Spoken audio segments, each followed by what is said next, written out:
Assalamualaikum warahmatullahi wabarakatuh.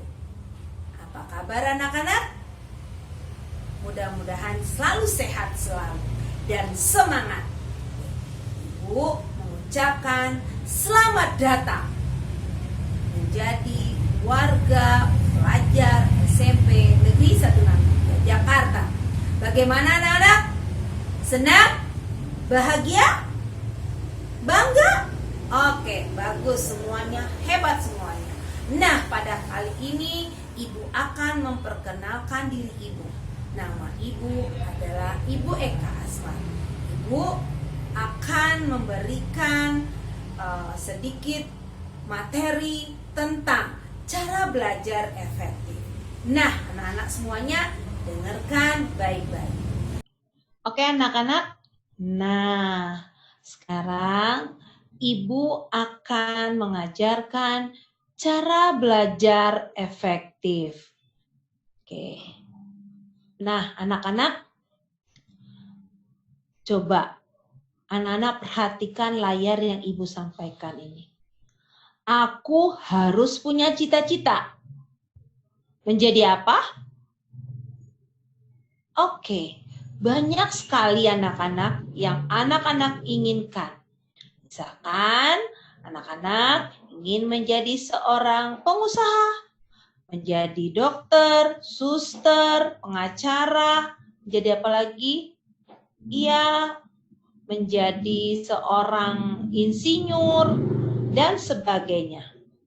Nah, oleh sebab itu, untuk mencapai cita-cita itu, apa yang harus kita lakukan?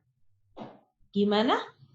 Ya, kita harus belajar. Nah, apa itu belajar efektif? Nah, anak-anak, ini dia.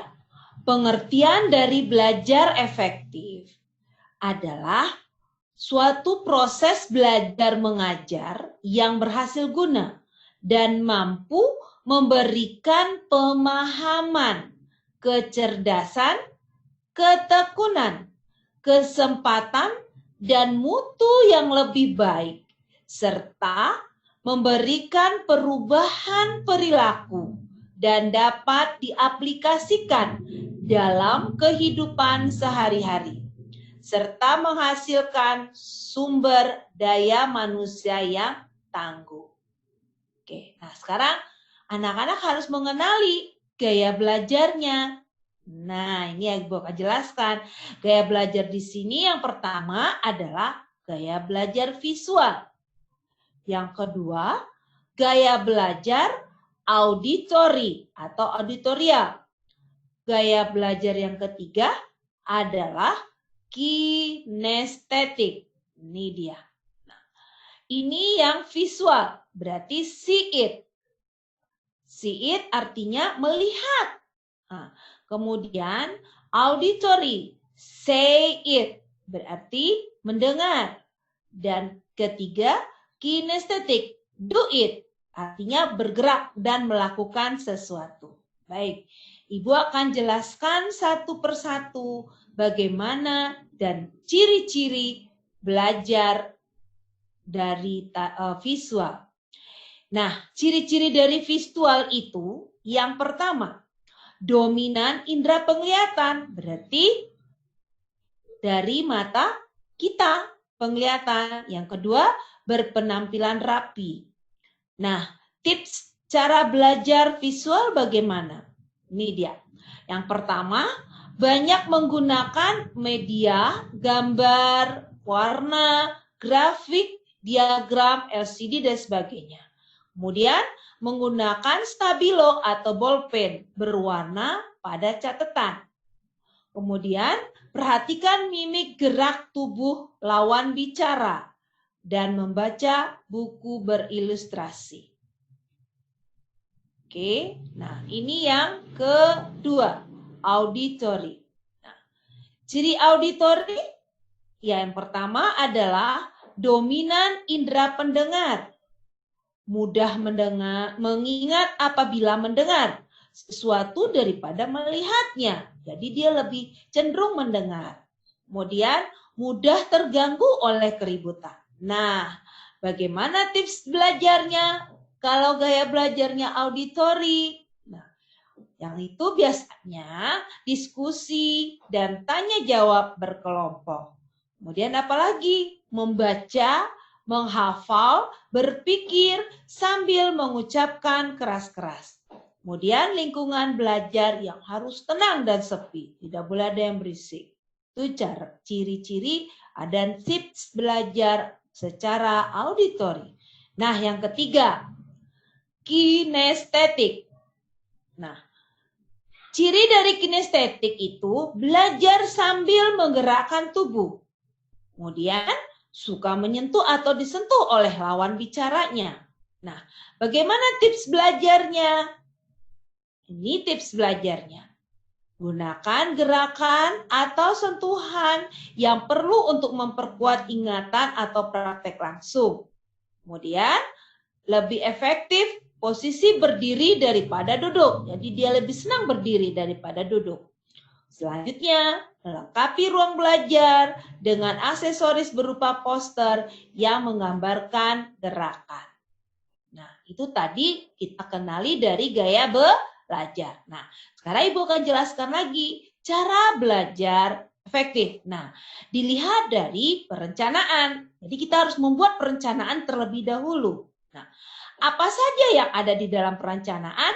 Yang pertama, anak-anak harus membuat apa? Membuat jadwal belajar. Jadi harus tahu kapan waktu belajar, kapan waktu istirahat, dan kapan untuk main game, dan kapan untuk bermain dengan teman-teman.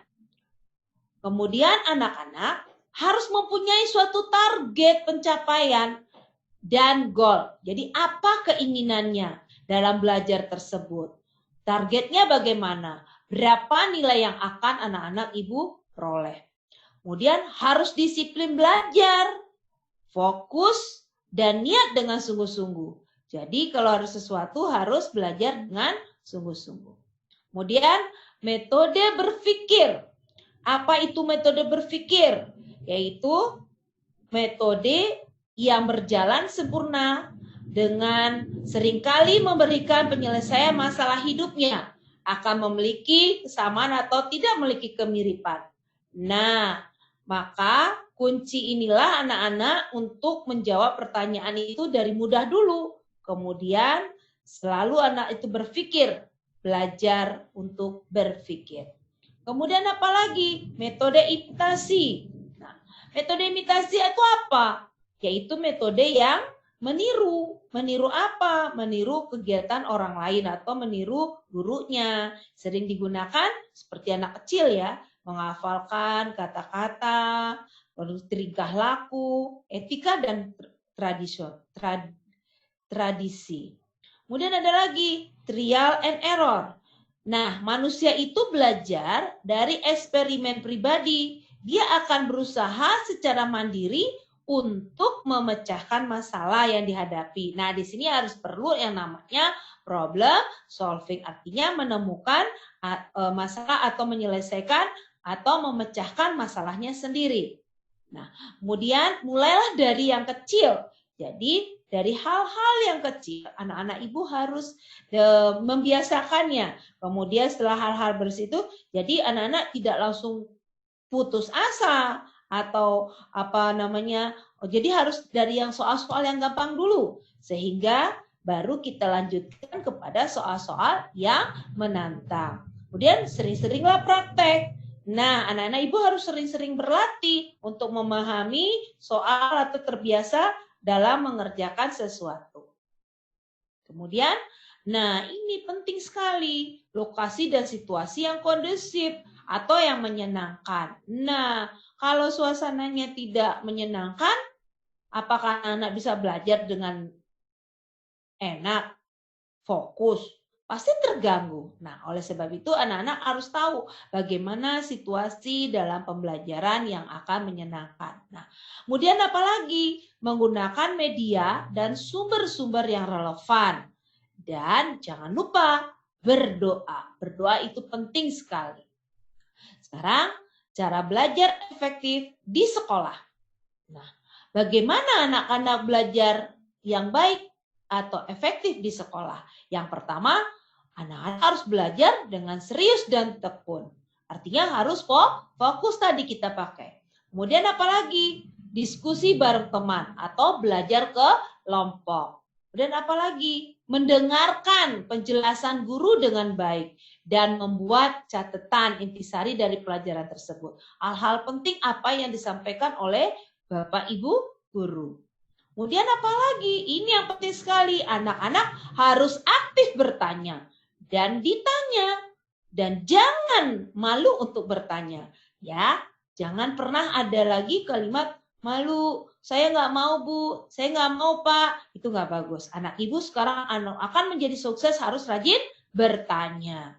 Dan juga jawab kalau pertanyaan dari Bapak Ibu guru ya. Nah, ini untuk menanamkan karakter, anak-anak harus belajar jujur dalam mengerjakan ulangan atau ujian. Yang ini tidak boleh menyontek, nggak boleh. Jadi harus ditanamkan sifat jujur. Kemudian melatih rasa tanggung jawab dan jadilah seorang pemimpin. Nah, ini penting sekali anak-anak ibu. Kalau seandainya anak-anak ibu diberi kepercayaan untuk menjadi sebagai ketua kelas dan untuk membantu gurunya dalam hal kebersihan kelas misalnya. Jadi anak-anak harus bisa tampil sebagai seorang pemimpin. Kemudian mengikuti kegiatan ekstrakurikuler yang anak-anak ibu senang. Nah, di SMP 163 ini banyak sekali ekskulnya ya nak ya. Nanti diikuti, tapi ekskul wajibnya adalah pramuka.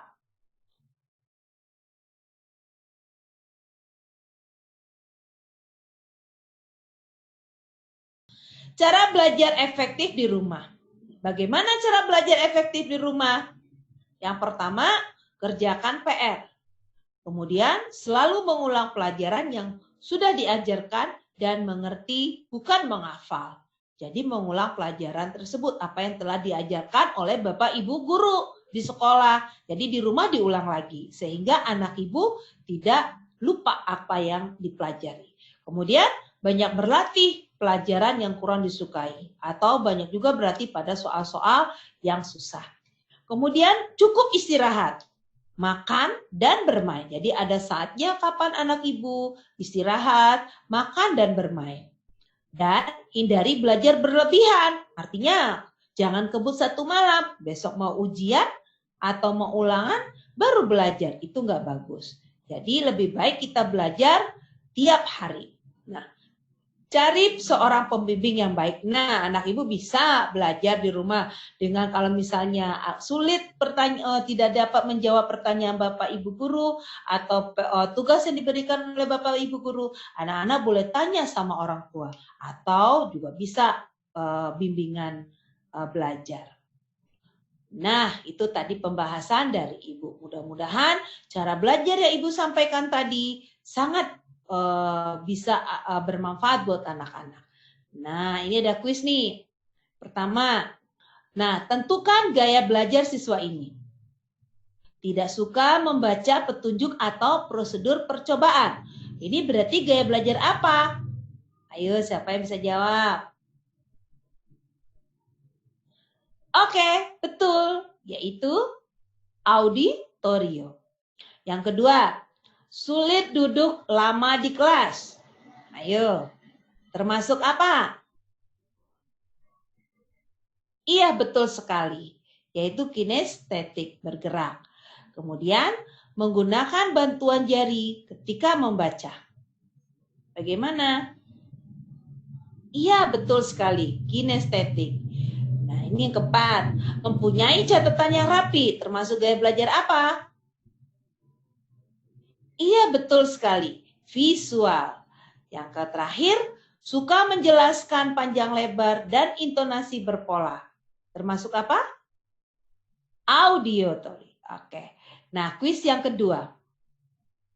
Sebutkan 2 cara belajar efektif dengan melalui perencanaan. Tadi sudah Ibu jelaskan. Oke, silakan dijawab. Ya, betul. Kemudian, sebutkan 2 cara belajar efektif di rumah. Bagaimana? Siapa? Ya, oke. Yang keempat, sebutkan 2 cara belajar efektif di sekolah. Gimana? Oke, paham anak-anak? Nah, sekarang anak ibu inginkan semoga anak-anak ibu menjadi orang yang sukses. Oke anak-anak, bagaimana tadi yang sudah ibu jelaskan tentang cara belajar efektif. Nah, itu mudah-mudahan anak ibu bisa melakukannya, mengaplikasikannya dalam belajar nantinya. Nah, ingat ya anak-anak, kita belajar harus membuat apa? Perencanaan. Harus bagaimana kita belajar di rumah dan bagaimana kita juga belajar di sekolah. Nah, untuk itu ibu doakan semoga anak-anak menjadi orang yang sukses di akan datang. Sekian dari ibu. Assalamualaikum warahmatullahi wabarakatuh. Terima kasih.